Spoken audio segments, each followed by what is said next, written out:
요즘에는 셀프 주유소가 참 많이 생긴 것 같습니다. 셀프 주유소에 가보셨습니까?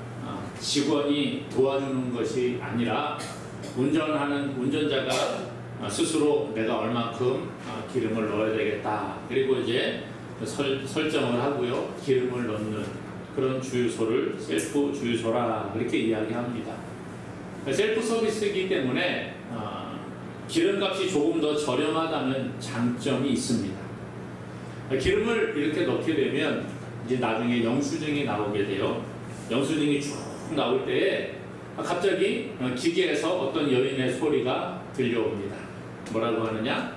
나오는 증인이 잡아당기지 마세요. 나오는 증인이 잡아당기지 마세요. 이런 이야기가 나옵니다. 한 번 나오는 게 아니라 영수증이 끝까지 나올 때까지 반복해서 이 이야기가 나온다는 거예요. 나오는 증인이 잡아당기지 마세요. 나오는 증인이 잡아당기지 마세요. 쉬지도 않고 계속 이야기합니다. 이 영수증이 나오는 시간 별로 길지 않은 시간이에요. 몇 초 될까요? 10초도 되지 않는 것 같습니다. 그런데 왜 이런 안내 멘트가 계속 나올까요? 많은 사람들이 영수증이 나오는 그 짧은 시간을 이기지 못한다는 거예요. 참지 못하는 겁니다. 그래서 영수증이 나오고 있는데 기계가 정상적으로 이렇게 나오고 있는데 먼저 가보겠다고 영수증을 확 잡아당긴다는 거지요. 그러면 영수증을 나오는 속도보다 더 빨리 확 잡아당기게 되면 기계가 그 안에서 고장이 날 수 있다는 것입니다. 그래서 여러 번 고장이 나니까 안 될 것 같으니까는 이런 멘트를 그 안에 넣어놓은 거예요. 나오는 증인이 잡아당기지 마세요. 나오는 증인이 잡아당기지 마세요. 계속 이야기합니다. 다 나올 때까지 그래요. 사람들은 때를 잘 못 기다리는 것 같습니다. 그 짧은 몇 초를 기다리지 못해서 빨리 가려고 하는 거예요. 우리나라 사람들 엘리베이터 타도 그렇죠. 뭐 저도 그렇습니다만은 층수를 누르고 문 닫힘 버튼을 막 눌러요. 그렇지 않습니까? 그래서 1초라도 빨리 가고자 하는 마음들이 우리 가운데 있다는 것입니다. 그런데 하나님의 법칙은요, 모든 것이 때가 있음을 우리에게 가르쳐 주고 있습니다. 그래서 때를 기다리는 것이 필요하다는 거예요. 그 때를 기다리는 것을 잘 하지 못할 때에 우리는 실수하고 넘어지고 때로는 낙심하기도 합니다. 그러므로 오늘 우리는 때를 기다리는 자가 되어야 할 줄로 믿습니다. 이 전도서를 기록한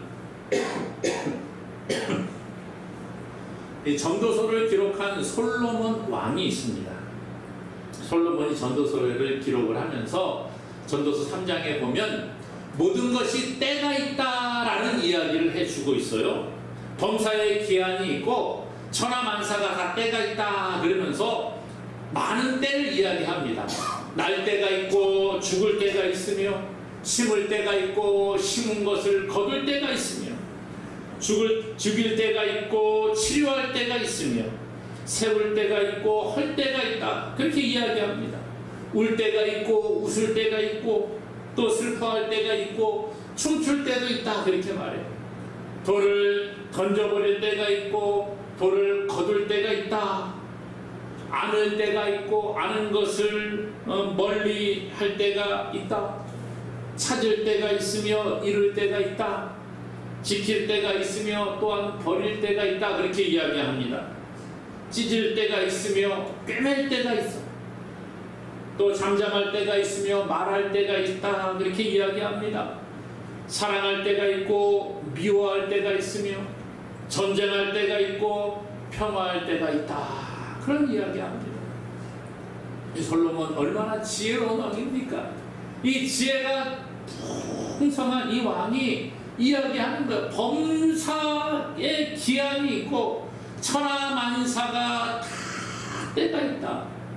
이 때를 우리가 기다리고 인내할 수 있어야 한다는 거예요. 말할 때가 있고 잠잠할 때가 있는데 그 타이밍을 못 맞추고 잠잠해야 될 때 그냥 막 쓸데없는 이야기하고 그게 우리의 모습이라는 거예요. 우리가 얼마나 때를 인내하지 못하고 있습니까? 오늘 본문은 우리에게 때를 기다리고 길이 참아야 할 것을 이야기해 주고 있습니다. 성경은 우리가 살아가는 이 땅의 삶을 나그네 삶이라 이렇게 이야기하지.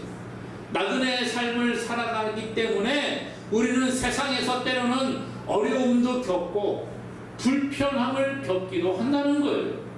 때로는 부족함을 느끼기도 하고 어려움을 겪으면서 살아가는 성도들을 향하여 뭐라고 합니까? 오래 참으세요. 그렇게 이야기하고 있다는 거예요. 오래 참으세요. 참는 게 쉽지가 않습니다. 그래서 오늘 이 본문에서는 농부를 예로 들어서 인내할 것을 이야기합니다. 농부가 결실할 때를 기다리고 인내하면서 끊임없이 그 곡식을 가꾸어 나가는 것을 예를 들어 설명해 주고 있습니다. 오늘 우리가 읽은 7절에 보니까요. 그러므로 형제들아 주께서 강림하시기까지 길이 참으라. 보라 농부가 땅에서 나는 귀한 열매를 바라고 길이 참아 이른 비와 늦은 비를 기다리나니. 자, 농부를 예를 들어서 설명하는 거예요. 땅에 나는 귀한 열매를 바라보고 길이 참는다. 농사 짓는 게 쉽지가 않은 것을 보게 됩니다. 농사 뭐 쉽게 생각하면 쉬울 수 있습니다만은 결코 쉽지가 않지요. 씨를 뿌리고 열매를 맺기까지 그 기다리는 시간이 있어야 합니다.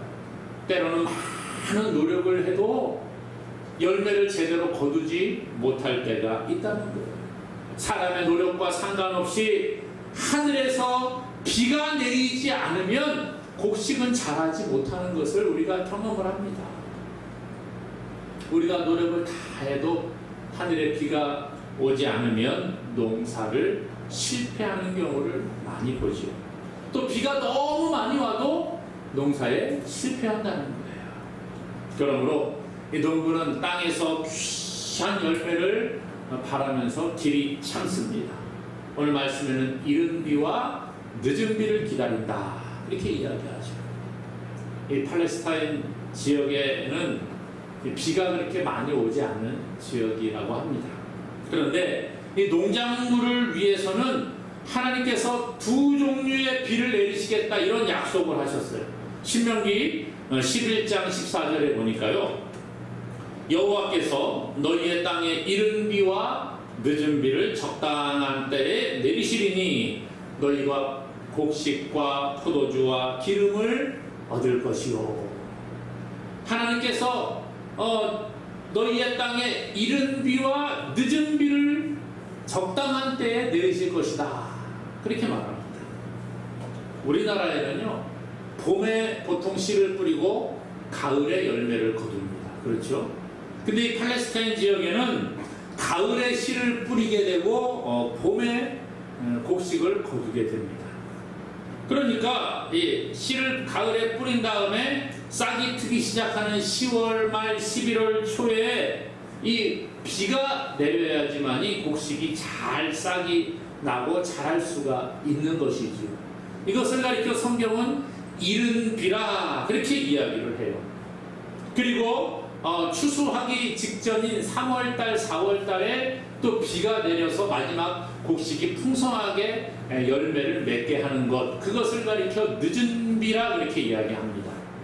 그러니까 우리가 생각하는 것과는 조금 늦은 비, 이른 비와 늦은 비의 개념이 좀 다르다고 볼 수가 있지요. 그래서 이 공동 번역에 보게 되면 이른 비라고 기록되어져 있는 것을 가을비라 이렇게 해석을 하고 있고요. 늦은 비라고 되어져 있는 이 단어를 봄비라 이렇게 번역을 해서 현대인들의 이해를 돕고 있습니다. 그러니까 이른 비는 씨를 뿌린 다음에 내리는 비를 이른 비라, 추수할 때 내리는 비를 늦은 비라 그렇게 이해하면 된다는 거죠. 농부가 밭에 씨를 뿌립니다. 그리고 난 다음에 귀한 열매를 맺기까지 인내의 시간이 필요해요. 곡식을 가꾸고 잡초를 뽑아주고 또 거름을 주고 이런 과정들을 겪어야 합니다만은 성경에 나와 있는 것처럼 이른 비와 늦은 비가 적당하게 내리지 않으면 열매를 풍성하게 거둘 수 없다는 것입니다. 그러므로 이 비라고 하는 것, 이것은 농부의 능력 밖에 있는 일이라는 거예요. 늦은 비와 이른 비를 내리게 하는 것은 사람이 아닙니다. 농부는 그저 하나님께서 비를 내려주시기를 기다리면서 자기가 씨앗을 파종하고 또 그것을 가꾸는 열심을 낼 뿐이라는 거예요. 하나님이 정해주신 그때에 그 비를 기다리는 인내가 필요한 것입니다. 현대에는 기술이 많이 발전을 하면서 농업 기술도 발전을 해 왔지요. 그럼에도 불구하고 아직까지도 이 비를 내리는 하나님의 그 은혜를 사모하는 것이 있어야 한다는 것입니다. 오늘 야고보 사도는 이러한 농부의 인내를 본으로 제시를 하면서 지금 고난 가운데 있는 그리스도인들도 주님의 재림의 날을 기다리고 인내해야 함을 말씀해주고 있습니다. 농부가 수확하는 시기를 앞당길 수 없는 것처럼 주의 재림의 날도 우리 마음대로 앞당기고 늦추고 할 수 있는 것이 아니라는 거예요. 세상에 다시 오실 예수 그리스도는 하나님의 때에 정확하게 이 땅에 오시는 줄로 믿으시기를 바랍니다. 그러므로 우리는 왜 예수님 오신다고 했는데 빨리 안 오지? 예수님 지금은 안 되니까 나중에 오시면 좋겠네? 이러한 마음속에 이러한 마음들을 가질 필요가 없다는 거예요. 예수님이 빨리 오시지 않는다고 해서 기다림을 포기하고 예수님 오지 않는가 봐, 그런 생각 가질 필요가 없다는 것입니다. 예수님의 재림의 때는 우리가 볼 때에는 너무 더디 오는 것처럼 느껴질 수도 있습니다.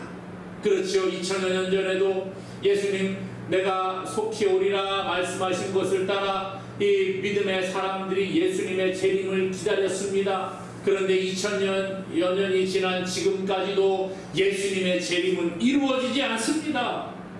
그러니까 어떻게 해야 돼요? 예수님의 재림은 없구나, 우리가 그렇게 생각하면 됩니까? 아니라는 거예요. 오늘 10절에 뭐라고 합니까? 형제들아, 주의 이름으로 말한 선지자들을 고난과 오래 참음의 본으로 삼으라, 그렇게 말합니다. 선지자들을 오래 참음의 본으로 삼아야 한다, 그렇게 말합니다. 선지자들이 하나님의 말씀을 선포할 때 많은 고난을 겪었습니다. 하나님의 그 때를 인내하면서 박해를 견디어냈습니다.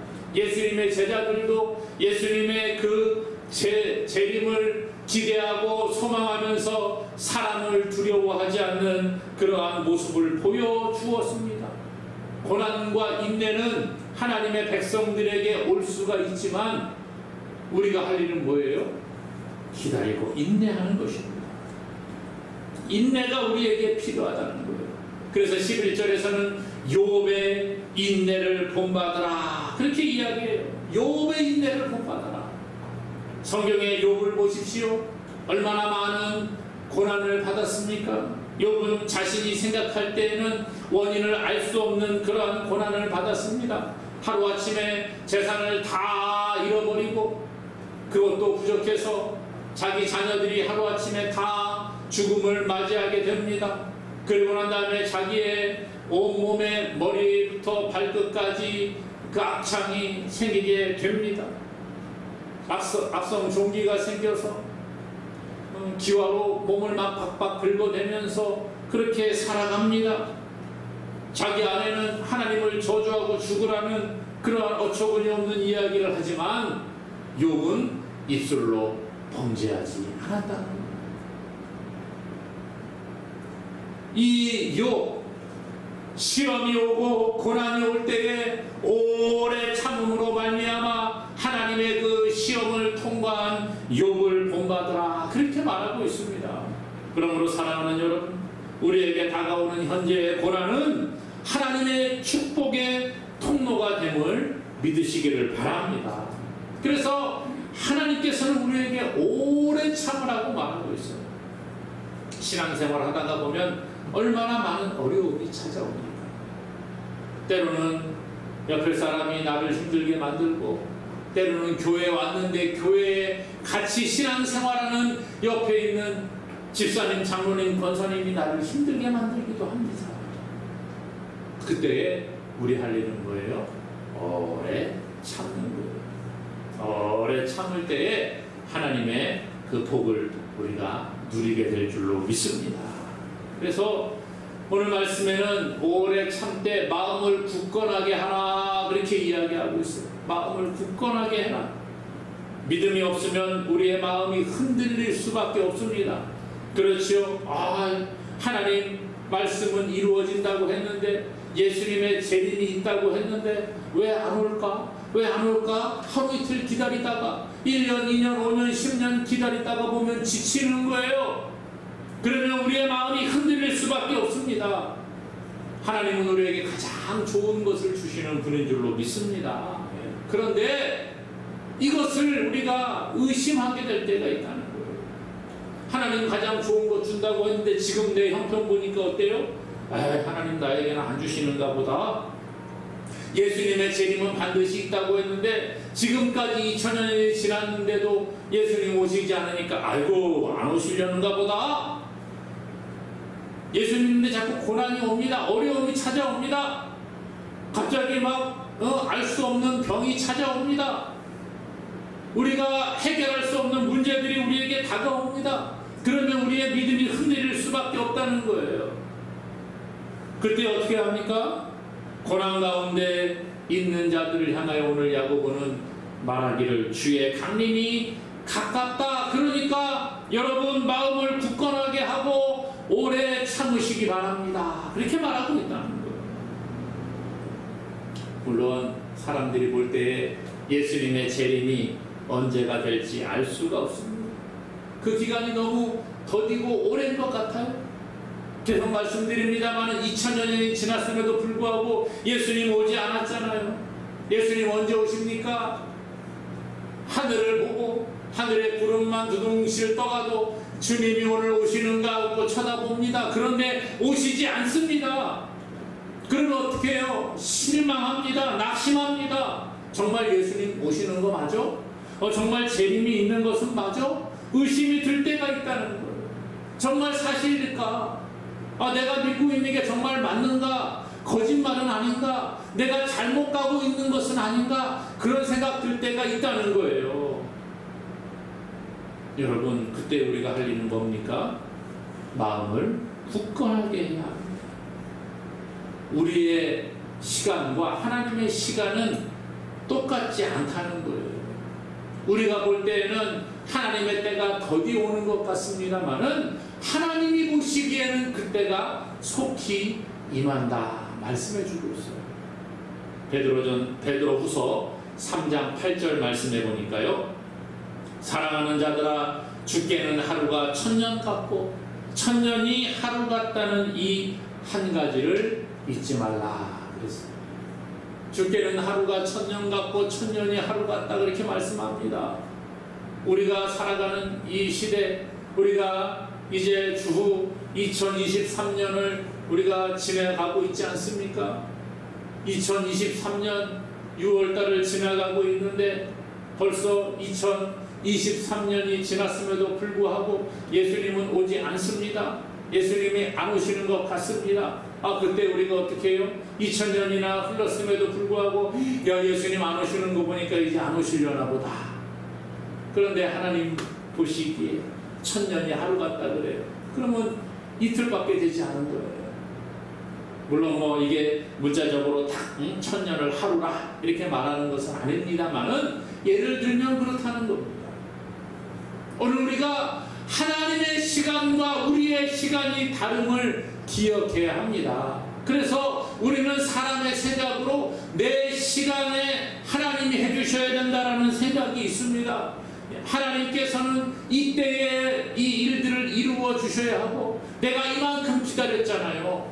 지금은 해주셔야지요. 그럴 때가 있다는 거예요. 그러나 오늘 우리는 주님의 때를 믿음으로 기다려야 합니다. 그래서 마음이 흔들리지 말고 굳건한 믿음 안에 서라 말해주고 있습니다. 주의 재림의 때는 결코 멀지 않았습니다. 우리가 생각할 때는 멀어 보이지만 하나님이 보시기에는 가까이 있다는 거예요. 사람들은 말세를 이야기하고 말세에 일어날 일들이 이러이러한 일들이 일어날 것이다 라고 성경은 이야기합니다.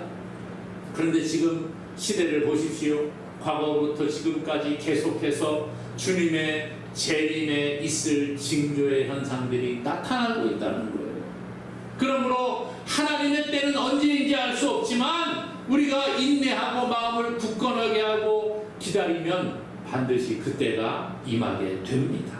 그러므로 오늘 우리의 마음을 굳건하게 하고 믿음 안에 서는 저와 여러분 되기를 주님의 이름으로 간절히 소망합니다. 오늘 그래서 우리에게 어려움 가운데 놓인 사람들, 다른 사람 탓하지 말라는 거예요. 서로 원망하지 말고 그냥 그렇게 인내 가운데에 머물기를 원하고 있습니다. 어려움 가운데 사람이 놓이게 되면 사람들은 누군가 탓할 대상을 찾기 마련이지. 어려운 일이 있으면 너 때문이잖아. 아이들 보세요. 어떤 일을 하다가 일이 물건을 하나 깼어요. 그러면 자기가 깨놓고선도 너 때문이잖아. 네가 밀어서 내가 이렇게 하다가 깨졌어. 그렇게 이야기할 때가 참 많이 있습니다. 누구나 자기의 책임이 아니라 다른 사람에게 책임을 전가하는 게 우리의 모습인 것 같습니다.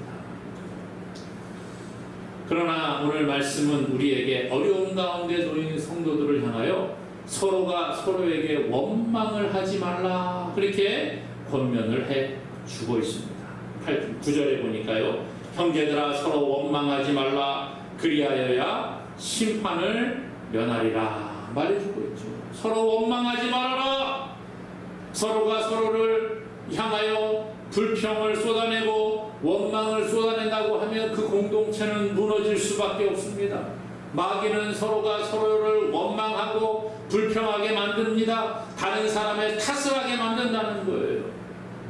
창세기에 보면 하나님께서 창조하신 아담과 하와가 소개가 되는데 아담과 하와도요 범죄하고 난 다음에 남 탓을 하고 있습니다. 선악을 알게 하는 나무 열매는 먹지 말라 하나님 말씀하셨는데 그것을 먹고 난 다음에 자기들이 벗었음을 알고 숨어 있습니다. 그때 하나님이 아담을 부르시죠. 아담아 아담아 내가 어디 있느냐 그랬더니 아담이 말합니다. 하나님 제가 벗었음으로 두려워하여 숨었습니다. 그랬더니 뭐라고 그래요? 하나님께서 누가 너의 벗은 것을 알게 하였느냐? 먹지 말라고 명한 그 나무의 열매를 네가 먹었느냐? 그러니까 아담이 마음이 콱 찔린 거예요. 어이구 걸렸네? 어떻게 합니까? 아이고 하나님 잘못했습니다. 빌어야죠. 그게 정상적인 모습일 텐데 그렇지 않습니다. 아담이 뭐라고 합니까? 하나님이 나에게 주셔서 나와 함께 있게 한 이 여자가 그 나무의 열매를 내게 주기 때문에 내가 먹었습니다. 누구에게 하는 거예요? 하나님이 나에게 준 그 여자 때문이라는 거예요. 그 여자가 잘못했는데 결국은 누가 그 여자를 줬어요? 하나님이 그 여자를 주셨으니까 하나님이 잘못한 것처럼 이야기를 합니다. 하나님께서 여자에게 너 왜 그렇게 했느냐 물어보지요. 그랬더니 여자가 뭐라 그래요? 하나님이 창조하신 그 뱀이요 나한테 먹으라고 해서 먹었어요. 이제 뱀 탓을 합니다. 뱀을 누가 만들었어요? 하나님이 만들었다는 거예요. 오늘 우리가 그럴 때가 있지 않습니까? 다른 사람 탓을 하고 다른 사람에게 책임을 전가하고 그 사람 때문이라고 원망하는 것이 우리의 모습이에요. 좋을 때야 다 좋지요. 그런데 안 좋을 때 보세요. 가정에 어려움이 생기면 서로가 다툼이 일어나고 싸움이 일어납니다. 그럴 때 뭐라 그래요? 너 때문에 그래. 네가 잘못해서 그런 거야. 다 내 탓이라고 안 그래요. 남 탓을 합니다. 교회 안에 분쟁이 일어날 때에도 마찬가지지요. 서로가 서로의 탓을 하는 거예요. 나는 의로운데 당신이 불의해서 이런 일이 일어났으니까 당신이 책임지라는 거예요. 오늘 우리가 이런 어리석은 모습을 가지지 않기를 원합니다. 이것이 우리의 모습이지만 우리는 자꾸 남을 원망하는 어리석은 모습을 내려놓는 자가 되어야 합니다. 고린도전서 10장 10절에 그들 가운데 어떤 이들이 원망하다가 멸망시키는 자에게 멸망하였나니 너희는 그들과 같이 원망하지 말라 말해주고 있어요. 원망하지 말아라. 오늘 9절에도 형제들아 서로 원망하지 말아라 그렇게 이야기했잖아요. 원망하지 말아라. 원망은 하나님의 은혜를 받지 못하게 하는 장애물이 됩니다. 그러므로 우리 할 일은 뭐예요? 인내하고 하나님의 때를 기다리며 하나님 그렇습니다. 제가 부족합니다. 제가 연약합니다. 하나님의 도움이 필요합니다. 이러한 고백이 우리의 입술 가운데 있기를 원합니다. 불평과 원망이 아니라 원망을 그치고 우리가 믿음 안에 굳건히 서서 주의 나를 인내하며 기다릴 수 있기를 원합니다. 그러면 그 사람에게 하나님 예비하신 복을 반드시 주신다 약속을 하고 있습니다. 오늘 우리가 하나님이 예비하신 복을 누리기 위해서 주의 재림을 인내하고 기다리며 믿음 안에 굳게 서는 저와 여러분 되기를 주님의 이름으로 간절히 축복합니다.